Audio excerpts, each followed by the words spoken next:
and welcome. You're watching FII. I'm Sonal Mehrotra Kapoor. Now, next time you travel, will you need just your visa and passport, or will there now be a new passport? Travel industry now has a new term that has entered their vocabulary, and FII, it's called the vaccine passport. So, the United States President, in an order, has already talked about finding out how feasible is this vaccine passport going to be. Several European countries are all set to roll it out as a digital passport that will allow all citizens to show that they have been vaccinated. Many countries are already requiring proof of negative test for entry, such as passes that could be essential for restarting tourism industry as well. Remember, it's happening in some form or the other here in the country as well. In fact, it's not just governments.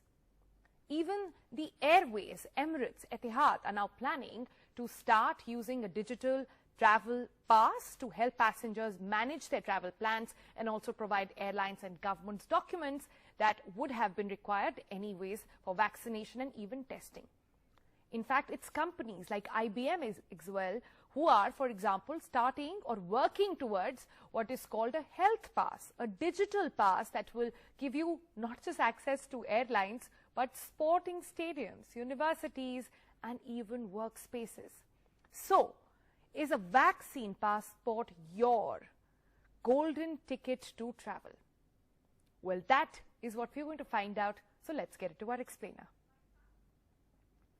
First up, what is a vaccine passport? Well, it is basically a document that establishes that you have been vaccinated, or in some cases, you have recently tested negative and are eligible to travel domestically or even internationally. In other words, in the COVID reality, a vaccine passport is equal to your golden ticket to the world. When will you need this? Let's talk about that. Now, countries, mostly tourist-reliant, pushing for this vaccine passport at this point, and they're saying it's not just for leisure and travel, but even for students planning to study abroad, people planning to work abroad as well. So who is using this passport at this point or in any other form, in some certificates like it has been floated? Well, several universities, even in the United States, and colleges, even Harvard and Columbia, are already asking for what's called a vaccination certificate. Airlines and transport associations have created their own app. The European Union, for example, has now what is called a digital green certificate to vaccine and to go ahead, and which will show your COVID history as well. Israel, for example, has a green pass that allows entry and permits to various places, and those who don't have it are at a disadvantage. But when you look at what is happening in European Union, because that seems to be one place where really the rollout is going to happen very soon, what exactly is it all about?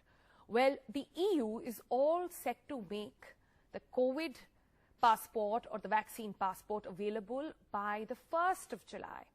Several countries have already started issuing it as well. These include countries like Denmark, Bulgaria, Germany, Greece, Croatia, and even Poland. Iceland, for example, has already started a pilot system for the issuance of these certificates. Switzerland has started issuing them as well. This is first called a COVID passport to all its citizens. The rest of the 20 EU member states are expected to implement this also following what these countries have done, and that's also going to happen very soon. The scheme will run in the European Union from the 1st of July 2021 to the 31st of June 2022. But what exactly is the purpose for them? Well, at least in the EU, this has been done as a bit to restore the freedom of travel. Remember, a lot of European Union countries are relying, their economy relies on travel and tourism. This is also to remove any sort of travel restriction like entry bans, quarantine, and even testing. That essentially means if you have a vaccine passport in the EU, you can travel without any quarantine. But what will it look like? Let's talk about that next. Well, it will basically be a one-piece document on paper or a digital format. There are 3 types that are mentioned. This is at least in EU that we are seeing at this moment. In the present avatar, it will have a passport which will include your vaccination details. It will have your testing details. It will also have your recovery certificate. It will be issued to those who have been fully vaccinated, people who have been approved and people who've got vaccines which have been approved by the European Medical Agency. These are vaccines like the Pfizer, BioNTech, Moderna. These are vaccines like AstraZeneca and Johnson & Johnson as well. So that's what's happening in the EU. What about the status of these vaccine passports here in India? Well, the Indian government is opposed to this. Dr. Harshvardhan was recently at the G7 Health Ministers Conference, and he said very clearly that vaccine passports would be discriminatory to people in the developing world. And these countries, because they will take much longer to vaccinate more people. So they are at a disadvantage. But what is the WHO saying on this? They are also divided. They say not sure how strong and what kind of protection will be provided by vaccines, basically implying that people can get the infection even despite the vaccine cover. They also go on to say would have implications for vaccine drives as well, as in people with access to money, richer nations, and people who are more privileged will get access to vaccines when those who really need it are the vulnerable lot. WHO also says this could result in inadequate supply of vaccines for those who are vulnerable. But let's also look at who does it really apply to, and at the moment in the country, especially for those students who are looking to study abroad, what exactly is the criteria? Where in India, we are not calling it the vaccine passport, but you do need your vaccination certificate. This is applied to students who, and even athletes who are linked with getting a vaccination proof, people going abroad for education, people who are going abroad for jobs as well now need to have this vaccine certificate. Even the Indian contingent going for the Tokyo Olympics needs that. And those who need to undertake international travel till the 31st of August. They also obviously mention of what vaccines are approved. So remember, the WHO has not yet given approval to the Bharat Biotech's Covaxin, so only Covishield is what will give you a ticket to travel abroad. And these new rules in the country, at least in India, will get into effect from the 21st of June. So having understood that, is this a good idea for a country like India?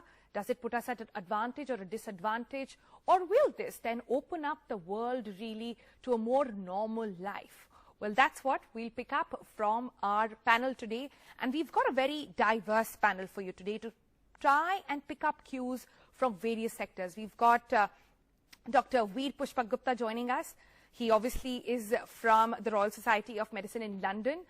London also in a mix right now, some people protesting against it, some for it. So we'll try to get some cues from him. We are joined by Dhruv. Shortly from now, we'll be joined by him. He's the co-founder for Yatra Inc., etc. We have him, all right. We also have Ayan Mehra.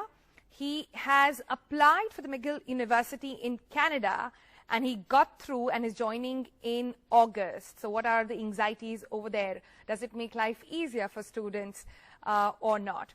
And in short while from now, we'll be joined by Dr. Dilip as well. Let me first get a perspective from Dr. Gupta there. Dr. Gupta, your first thoughts on, is vaccine passport really the way world is going to travel here on?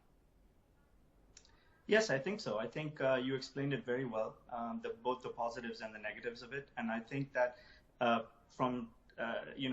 time will tell, but I think this is the only way forward, because we have to open up international travel.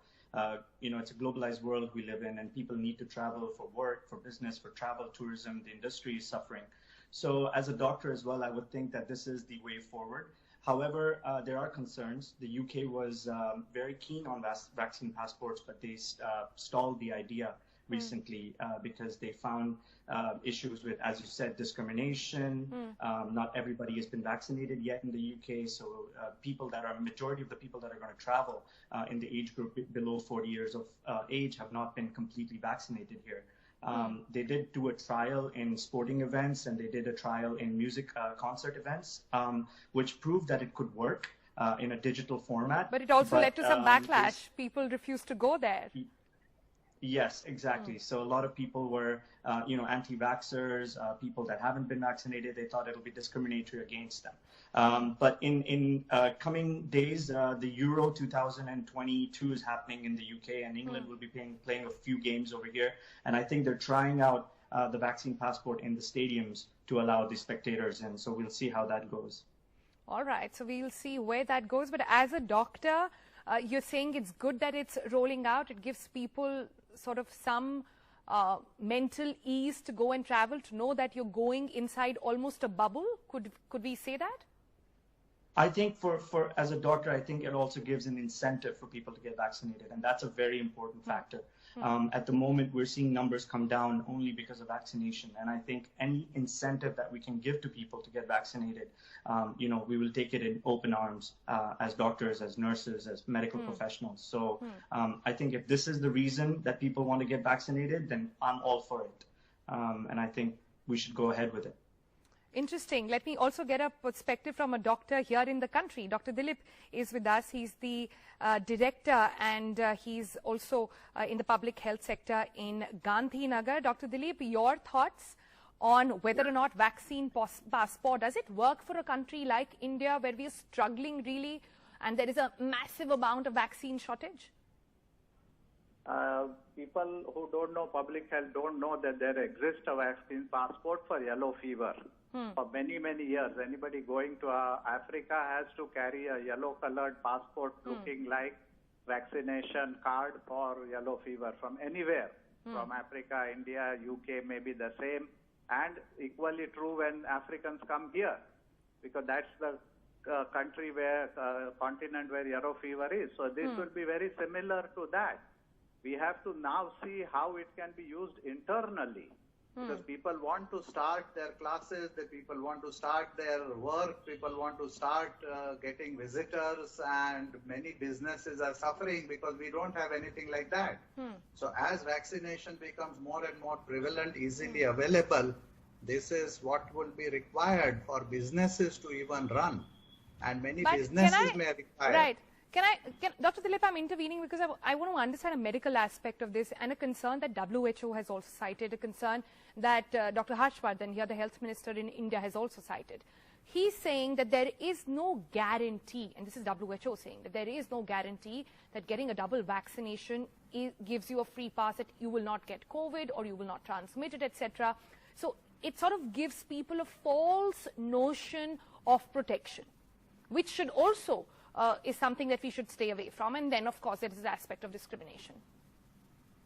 I'm surprised that he's saying no guarantee. There's nothing which has 100% guarantee. Even aircrafts fall down. No other vaccine has 100%. So on the one side, we are saying, well, vaccine is very good, you must do it. And then now you are saying that vaccine has no guarantee. So I'm surprised. I can understand that everybody doesn't have access because there's limited capacity to vaccinate.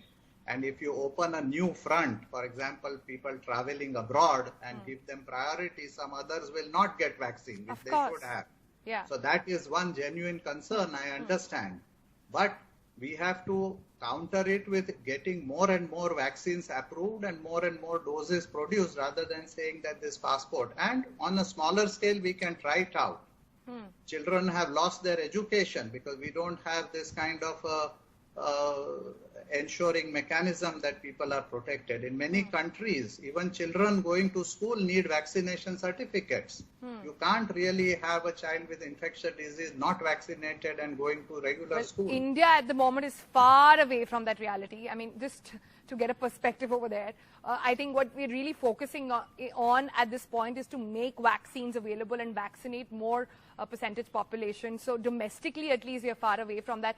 Very quickly, Dr. Gupta wants to come in, and I'll go to the other guest. I just want to make it clear that we're not saying as medical professionals that we're going to forget social distancing, we're going to forget pre-travel testing, we're going to forget post-travel testing, isolation. All we're saying is that this is a mechanism to restart international travel, and I think it's the right thing to do. As long as we keep in mind that we still have to do all those other things, we're not going to stop those other things just because we have vaccines now. So I think that's important to understand. Sure. You talk about travel. So for that, we've got Dhruv with us. Now, Dhruv is the co-chairman of the FICCI Tourism Committee, is the co-founder and CEO of Yatra Inc. as well. Dhruv, your thoughts on where this is going? I'm sure the travel and tourism industry is very keen to actually make it happen. I'm actually trying to get some pulse on the ground. Do you have people already making inquiries on how soon they can travel out with the COVID fatigue setting in, especially those who've got both their jabs?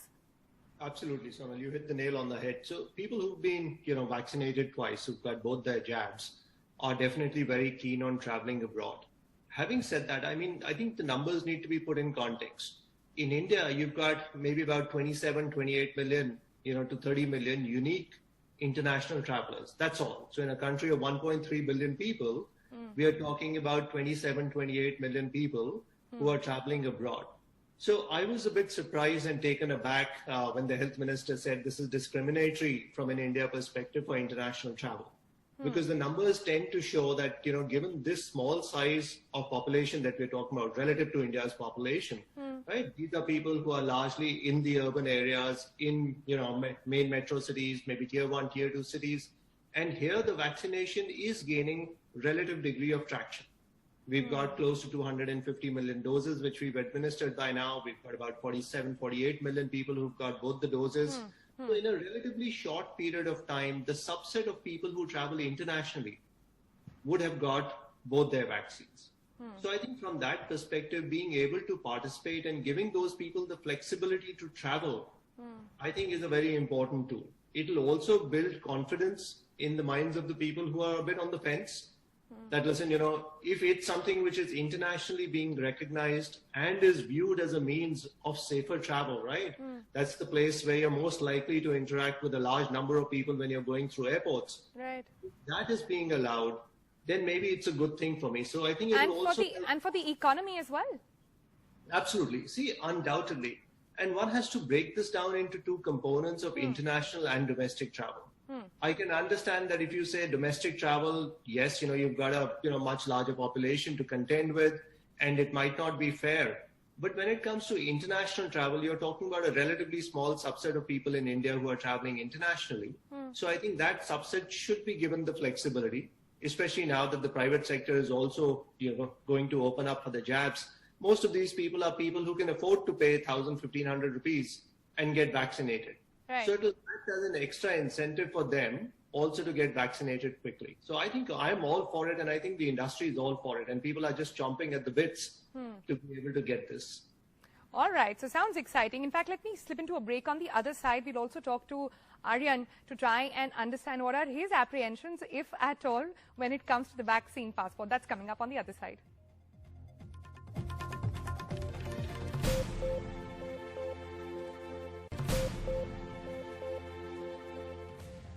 Welcome back. We're discussing vaccine passports on FII today. And in fact, let me go across to someone who did not get a vaccine passport, but the procedure almost the same.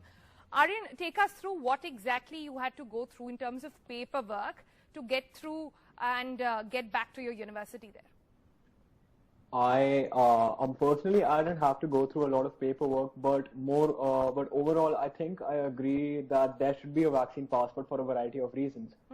Well, I personally think that it would provide a very hassle-free process, given that you won't need to get an RT-PCR test before your flight. And secondly, most countries are making it so that you are fully vaccinated, you would not need to quarantine for 14 days. So I think that this would save a lot of money as well. But personally, the problems that I was facing was that I received 2 doses of Covaxin. So the situation seems very unclear to me, and I'm sure it seems very unclear for a lot of other students as well, because Covaxin is not approved by WHO yet, and the approval is still pending. So I'm really worried about that, because we aren't sure whether we'll be benefited from the vaccine passport at all. I think the WHO approval should be prioritized first, and besides that, I'm also really worried about the study permit, because the visa application centers for most countries are still not open. So the vaccine passport along with this has been causing a lot of problems for all the students that are planning to go abroad. in my Right. opinion. So what I'm understanding from you is it would be nice to have like a one-stop center where all the paperwork could go in, including Yes, your definitely. vaccination certificate as well, and that could actually just ease out the process in this already very Definitely. hassled world that we live in these days at the moment. So I think I just have time for one last question, and I just want to go across very quickly to Dr. Gupta on this. Dr. Gupta, in India, a lot of concern about Covaxin not getting approval, Sputnik as well, similar issues over there. Do you personally have any sort of apprehensions toward Covaxin? How is the world really thinking and looking at this Bharat Biotech vaccine? You know, I think this is a major issue, and it's very good that the young man brought it up. I think that if India needs to get this vaccine approved, they need to get the data out there. They need to tell WHO what the data is, and they need to get it approved as an international vaccine. And I think the same problem with Sputnik and the same problem with the Chinese vaccines. We're not getting enough international data for scientists to see whether, you know, the results are what they prove to be. I'm sure it works, but I think that the Indian government, the Indian scientists in India that have worked on Covaxin, Bharat Biotech, for instance, needs to get that data out there fast, right, so they can get international approval. Because until then, it would probably not be approved for travel, as Arya Well, said. for starters, the Prime Minister of the country has taken Covaxin. The leading people who are leading the task force in the country have taken Covaxin as well. So we wait for that sort of technical thing to happen with WHO. But thank you all so much for joining us on this discussion. I wasn't really expecting this. I was expecting there will be some apprehension, but seems like everybody wants a vaccine passport at this point. So let's see if the Indian government changes their mind about this. See you again. Bye-bye for now.